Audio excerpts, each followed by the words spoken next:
शिकारियों के एक दल जिसने शेर पे हमला किया, तब हाथी ने क्या किया, यह जानेंगे इस कहानी में।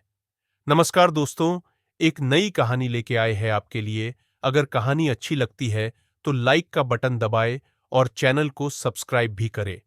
तो चलिए कहानी को शुरू करते हैं। हाथी ने बचाई शेर की जान। एक घने जंगल में वीरू नाम का एक विशाल हाथी रहता था। वीरू जंगल का सबसे बुद्धिमान और ताकतवर जानवर माना जाता था। उसी जंगल में सिंघा नाम का एक शेर भी रहता था, जो जंगल का राजा था।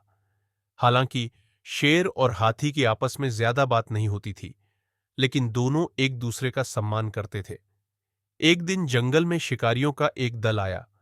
उनके पास बड़ी बड़ी बंदूकें थीं और वे शेर का शिकार करने की योजना बना रहे थे। शिकारी शेर के पैरों के निशान का पीछा करते हुए उसकी गुफा तक पहुंच गए। शेर, जो दिन भर का थका हुआ था, गुफा में आराम कर रहा था और उसे शिकारियों के आने का कोई अंदाजा नहीं था। जैसे ही शिकारी शेर के करीब पहुंचे, उन्होंने उसे पकड़ने के लिए एक जाल फैलाया और शोर मचाने लगे। शेर अचानक जाग गया और उसे खतरे का एहसास हुआ। उसने भागने की कोशिश की, लेकिन जाल में फंस गया। शेर जोर जोर से दहाड़ने लगा, लेकिन कोई उसकी मदद के लिए नहीं आ रहा था। उसी समय वीरू हाथी जंगल में घूम रहा था और उसने शेर की दहाड़ सुनी।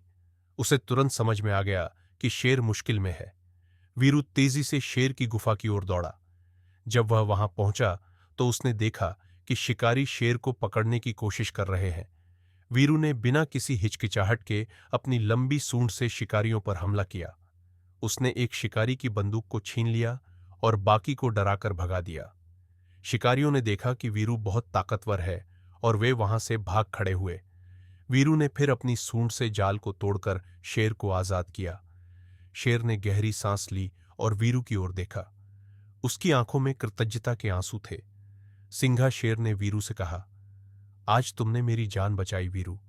मैं तुम्हारा हमेशा आभारी रहूंगा। वीरू मुस्कुराया और कहा, जंगल के सभी जानवर एक दूसरे के दोस्त होते हैं। हमें एक दूसरे की मदद करनी चाहिए। उस दिन से शेर और हाथी अच्छे दोस्त बन गए। वे हमेशा एक दूसरे की मदद के लिए तैयार रहते थे। इस घटना के बाद जंगल के सभी जानवरों ने यह सीखा कि मिलजुल कर रहना और एक दूसरे की मदद करना ही असली ताकत है। कहानी की सीख, सच्चे दोस्त वही होते हैं जो मुश्किल समय में हमारी मदद करते हैं। हमें भी हमेशा दूसरों की मदद के लिए तैयार रहना चाहिए।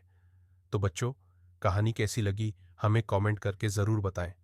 साथ ही वीडियो को लाइक करें और चैनल को सब्सक्राइब करें।